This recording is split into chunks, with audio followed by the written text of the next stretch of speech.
Assalamualaikum warahmatullahi wabarakatuh. Selamat pagi semuanya. Saya Kairini Saputri dengan NIM F1E1211170 perwakilan dari kelompok 11 dan rekan saya. Saya Katrigana Sholanda dengan NIM F1E1211168. Dan saya Akmal Farhan Dimas dengan NIM F1E1211204. Nah, pada kesempatan kali ini kita akan mempresentasikan hasil kerja kelompok dengan judul Tantangan dalam Hal Etika dan Keamanan.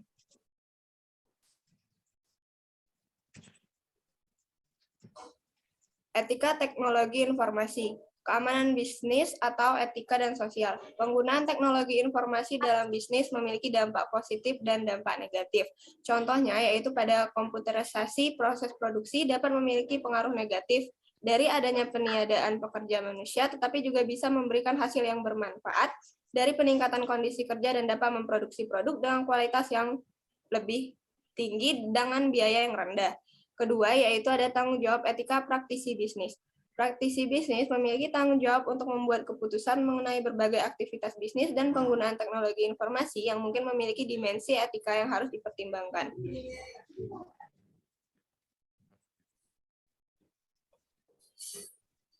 Yang ketiga, etika bisnis. Etika bisnis ini berkaitan dengan berbagai pertanyaan etika yang berpengaruh dalam pengambilan keputusan. Dalam etika ini ditekankan untuk tanggung jawab mengelola perusahaan demi kebaikan semua kepentingan yang terdiri dari individu atau kelompok dengan kepentingan atau kebutuhan atas perusahaan. Dan yang terakhir ada etika teknologi. Etika teknologi ini ada 4, yaitu proporsional, hal baik yang dicapai melalui teknologi harus melebihi bahaya atau resikonya.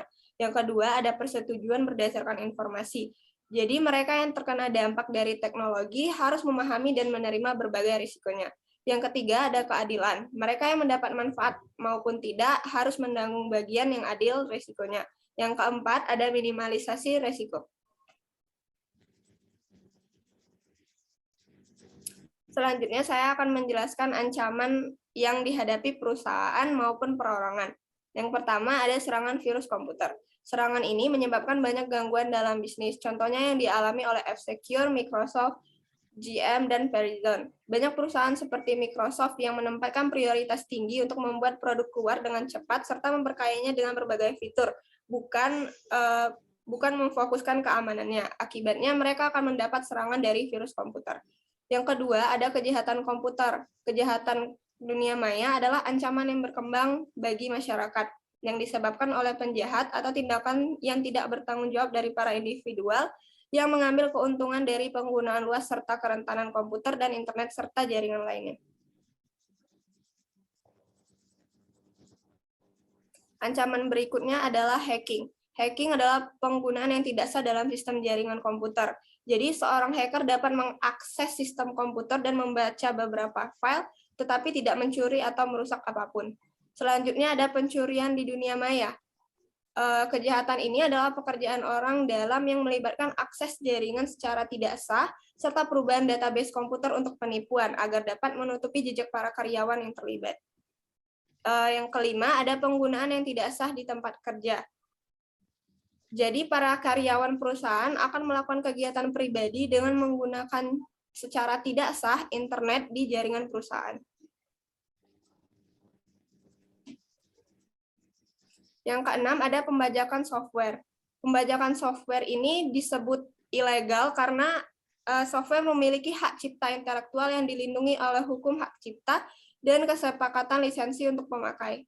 Yang ketujuh ada pelanggaran hak cipta intelektual, musik, buku, dan video yang berupa versi digital dapat lebih mudah ditangkap oleh sistem komputer serta disediakan untuk banyak orang agar dapat diakses atau di-download dalam situs web di internet dan dapat juga dijadikan sebagai file lampiran. Yang terakhir ada virus dan worm komputer. Virus dan worm ini akan menyebabkan kerusakan di antara banyak pemakai. Mereka lebih sering menghancurkan isi memori hard disk dan alat penyimpanan lainnya. Siklus kopi dalam virus ini menyebarkan virus dan menghancurkan data serta software milik banyak pemakai komputer. Di berbagai isu privasi, kekuatan teknologi informasi yang dapat menyimpan dan menarik informasi dapat memiliki pengaruh negatif pada hak atas privasi. Contohnya mengakses percakapan pribadi email seseorang dan catatan komputernya. Privasi dalam internet. Internet terkenal karena dapat memberikan anonimitas bagi para pemakai, padahal sebenarnya sangat mudah dilihat dan terbuka. Contohnya, informasi mengenai para pemakai internet dapat ditangkap dan dicatat sebagai file dalam hard disk, kemudian para pemilik situs web dapat menjual informasi dari file tersebut dan catatan lain dari pengguna internet kita ke pihak lain. Pencocokan komputer. Para individu dapat ditangkap dan dipenjara walaupun tidak bersalah, dan orang-orang bisa ditolak pemberian kreditnya karena profil fisik mereka atau data personal mereka telah digunakan oleh software pembuat profil untuk mencocokkan mereka secara tidak benar. Hukum privasi. Banyak negara secara keras mengatur pengumpulan dan penggunaan data personal oleh perusahaan dan lembaga pemerintah. Banyak hukum privasi pemerintah yang mencoba untuk menegakkan privasi dari file dan komputer berbasis komputer. Kebohongan dan sensor komputer. Terdapat banyak insiden pesan rasisme atau pencemaran di web yang mengarah pada perlunya tindakan sensor serta tuntutan hukum untuk para pencemaran nama baik. Selain itu, keberadaan bahan yang secara terbuka secara seksual di banyak lokasi World Wide Web telah memicu tuntutan hukum dan tindakan sensor oleh berbagai kelompok serta pemerintah.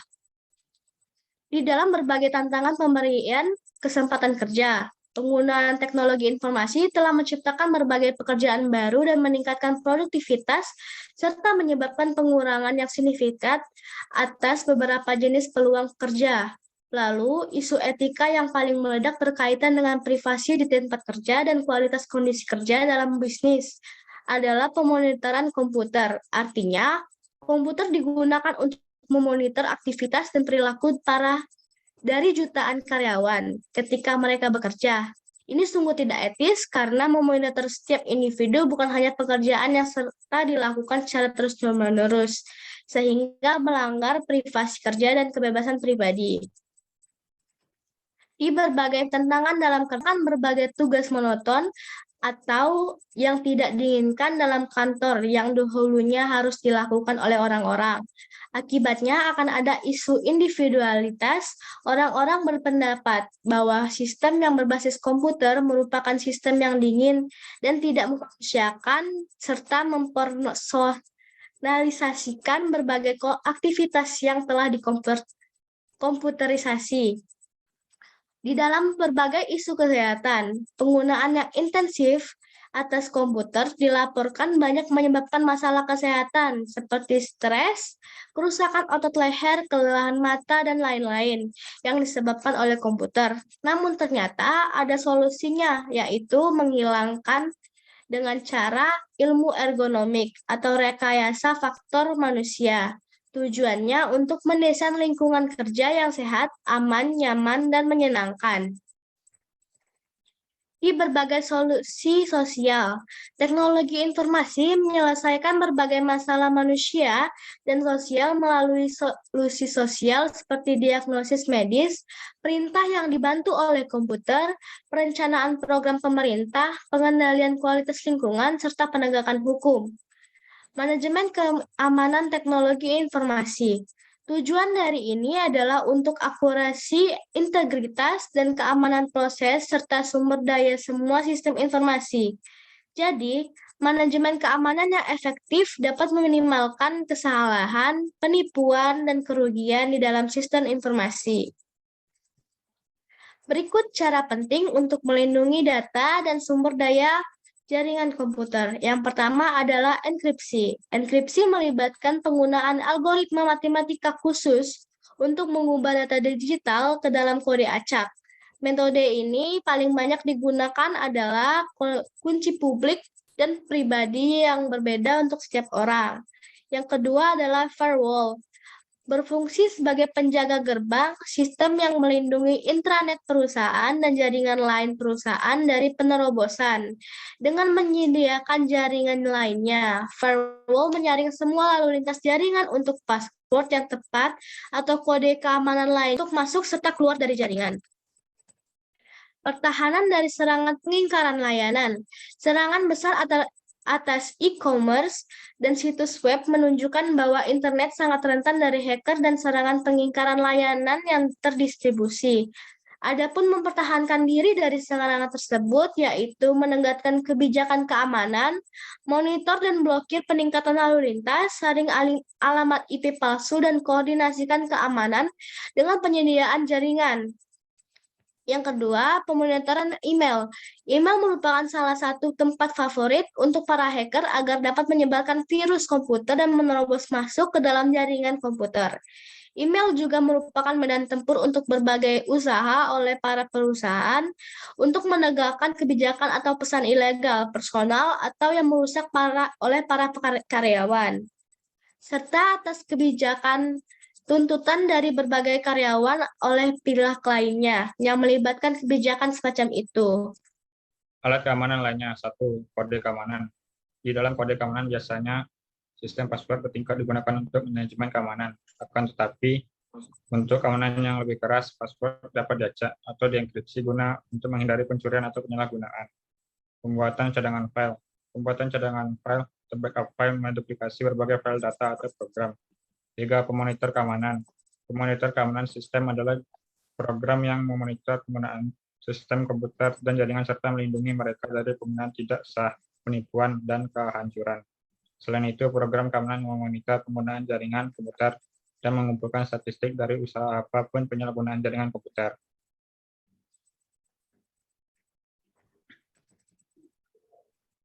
Empat, keamanan biometris. Keamanan biometris adalah bidang keamanan komputer yang mengalami pertumbuhan pesat atau alat keamanan yang disediakan oleh peralatan komputer yang mengukur ciri khas fisik yang membedakan setiap individu. 5. Pengendalian kegagalan komputer. Berbagai pengendalian dapat mencegah kegagalan komputer atau dapat meminimalkan pengaruhnya. Sistem komputer gagal karena beberapa alasan: listrik mati, tidak berfungsinya sirkuit elektronik, masalah dalam jaringan telekomunikasi, kesalahan operator komputer, dan vandalisme elektronik. 6. Sistem toleransi kegagalan. Banyak perusahaan yang juga menggunakan sistem komputer pentoleransi kegagalan, yang memberikan kemampuan failover untuk mendukung berbagai komponen ketika terjadi kegagalan sistem. Sistem ini dapat memberikan kemampuan fail-safe dengan sistem komputer tetap beroperasi.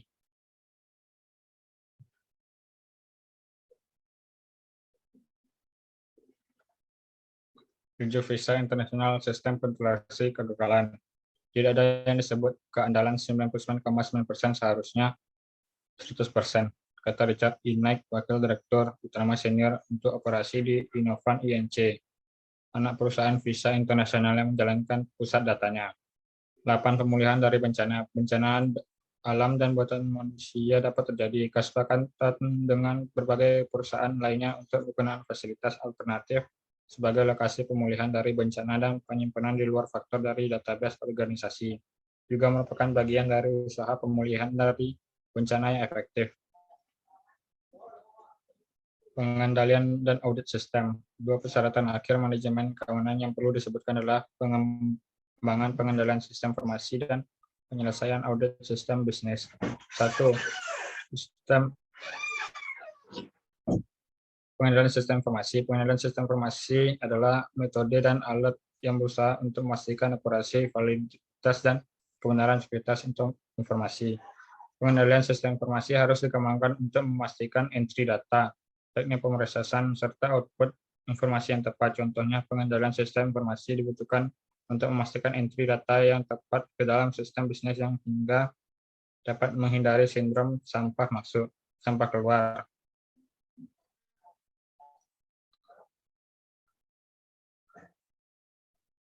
Dua, mengaudit keamanan TI. Manajemen keamanan TI harus secara periodik diperiksa atau diaudit oleh karyawan bagian internal audit di perusahaan atau auditor eksternal dari kantor akuntan publik profesional. Hal ini biasa meliputi verifikasi akurasi dan integritas software yang digunakan, serta input data dan output yang dihasilkan oleh berbagai aplikasi bisnis. Tujuan penting lainnya dari audit sistem bisnis adalah menguji integritas dari jejak audit aplikasi.